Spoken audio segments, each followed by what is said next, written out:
Hello, my name is Keith Mills, and welcome to my second video looking back at 60 years of the Eurovision Song Contest. In the first video, for which I provided a link below, I looked at the songs that just missed out on the Eurovision's Greatest Hits Top 60. And in this video, I will reveal the first 10 songs in that chart. However, before I start the countdown, let me explain how the list is compiled. I based the chart on success both in the contest and beyond it.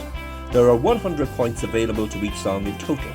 50 points are awarded for success at Eurovision, and 50 for success beyond the contest. For the points in Eurovision, 40 are based on finishing position. It's very simple. A song that wins gets the full 40 points, and then every other song gets points based on its finishing position.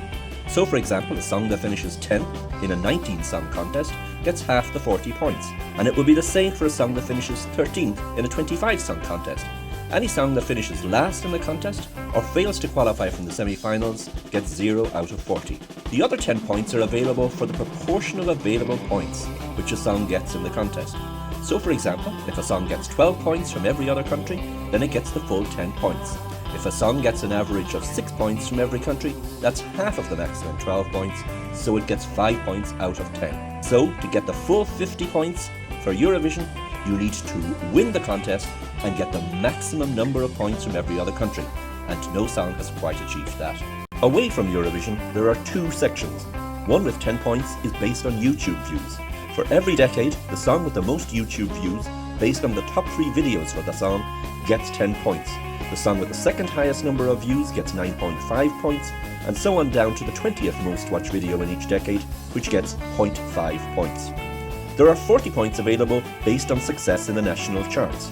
30 of those points are based on positions reached in the charts, and 10 are based on the weeks that each song has spent in the charts. There are double points for success in the big 5 Eurovision countries, France, Germany, Italy, Spain and the UK, as well as USA, Canada, Brazil, Japan and Australia, as these are the biggest global music markets.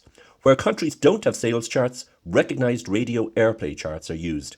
For YouTube views and for chart success, I include all cover versions of the songs and different language versions. So now, let us begin the Top 60 Eurovision's Greatest Hits Countdown.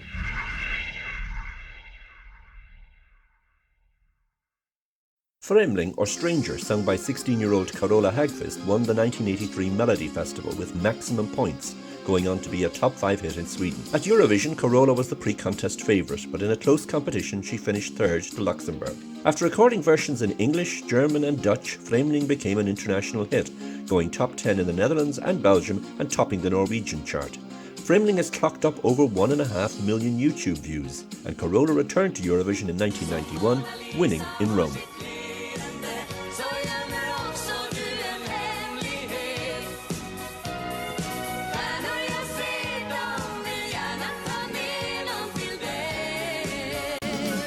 In 1980, Luxembourg recruited 2 French sisters, Sophie and Magaly, to perform their Eurovision entry. The song Papa Pingouin tells the story of a penguin with a wanderlust, and the performance features songwriter Jean-Paul Cara on stage in a penguin costume. Despite only coming 9th at Eurovision, it became a top 20 hit in France. However, Papa Pingouin makes this list mainly due to the success of a 2006 cover version by the cartoon character Pigou, which reached the top 10 in Austria, Belgium, Germany and Switzerland and topped the French chart.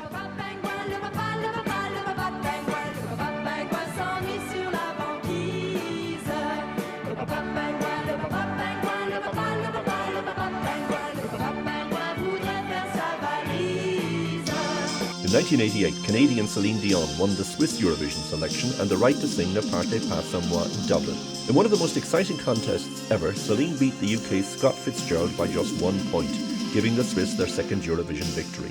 Despite also being recorded in German, Ne Partez pas sans moi only became a minor hit in Switzerland and Belgium, with Celine's subsequent success becoming the biggest selling act to have ever competed at Eurovision, has given the YouTube video of her winning performance over 6 million views.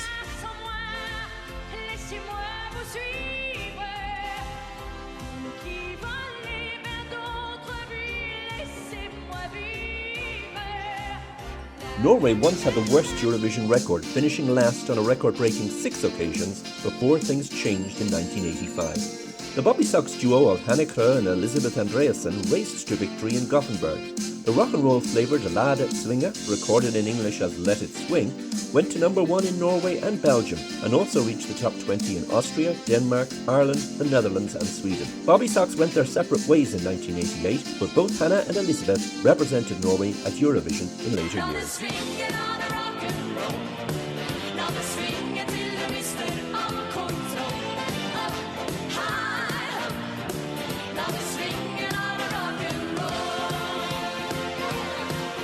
In 1962, Zwei Kleine, Italiener, or Two Little Italians, sung by 18-year-old Conny Froboess, was the German entry in Luxembourg.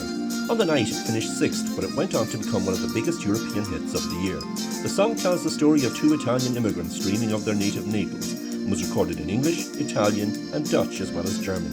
And it topped the charts in Germany, Belgium, Netherlands, and Norway, and has now clocked up over 3 million YouTube views, while Conny went on to have a long and successful movie career.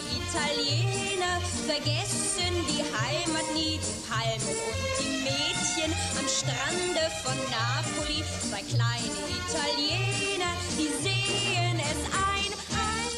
In 1999, the Eurovision rule that limited countries to singing in their native language was once again removed, allowing Sweden to perform in English. This helped pre-contest favourite Charlotte Nilsson and her up-tempo song Take Me to Your Heaven become the pre-contest favourite and win in Jerusalem. The song reached the top 20 in Belgium, Norway and the UK and become a number 2 hit in Sweden. Having remarried, Charlotte returned to Eurovision in 2008 as Charlotte Pirelli, but her song Hero finished a lowly 18th in Belgrade.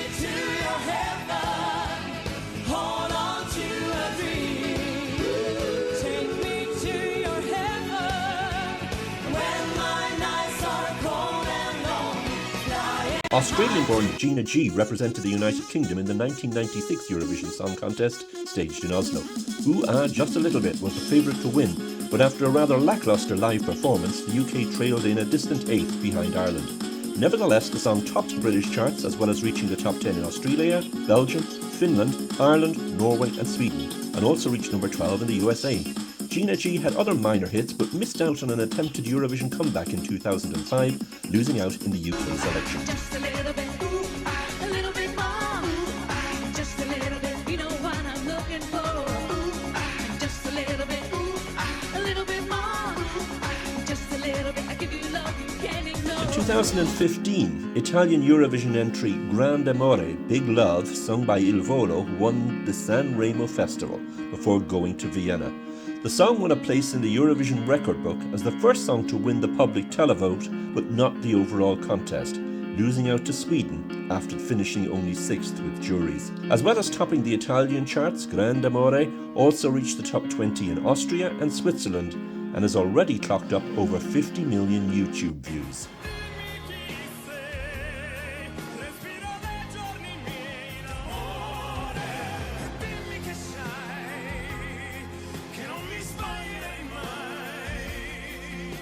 It was third time lucky for Udo Jürgens in 1966. The Austrian singer-songwriter had finished 6th in 1964 and 4th in 1965, but finally succeeded with his own composition Merci Chérie in the contest staged in Luxembourg. The runaway Eurovision winner reached the top 20 in Austria, Belgium, France, Germany and the Netherlands and launched the international career of the charismatic singer, who went on to be Austria's most successful music star of the following decades. Sadly, Udo passed away in 2014, just before the contest returned to Vienna. Merci, Chérie, weine nicht, auch das hat so seinen Sinn. In 1995, Norway scored its second Eurovision victory, but Nocturne couldn't be more different from its first winner, Laat Het Swinge, despite both songs sharing a composer, Rolf Løvland. Rolf met Irish violinist Finola Sherry at the 1994 contest, and they united to form Secret Garden. Nocturne was considered an unusual entry, being almost entirely instrumental, but after becoming a clear winner, it reached the top 20 in Belgium, the Netherlands and Ireland. Secret Garden have had 10 top 10 albums in Norway, and Nocturne has had more than 12 million YouTube views.